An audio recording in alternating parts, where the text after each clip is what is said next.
त्या आनंदामधून निर्माण झालेला आहे गर्भ. इकडे जालंधराला दत्ताकडे घेऊन गेले आणि दत्ताकडे घेऊन गेल्यानंतर विनंती केली, प्रार्थना केली अग्नीनं. दत्ताला याचा म्हणजे स्वार्थ झाला पाहिजे, याचा उद्धार झाला पाहिजे असं मार्गदर्शन करा आणि याला अनुग्रहित करा. अग्नीचं कार्य संपलं. अग्नीने दत्ताजवळ सोपवलं. दत्ताने त्याच्यावरती अनुग्रह केले आणि 12 वर्ष तपश्चर्येकरता बद्रिकाश्रमी जालंधराला बसवण्यात आलं. तपश्चर्या पूर्ण झाली.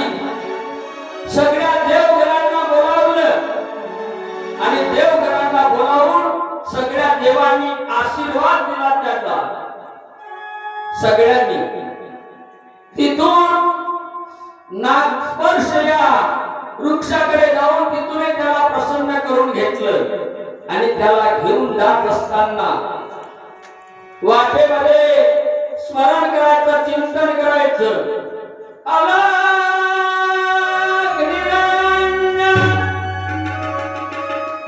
अलाख निरंजन, अलाख निरंजन भस्मान्वित शिवरूपानं लखलखते त्रिगुण सिद्धयोगी मकं रागी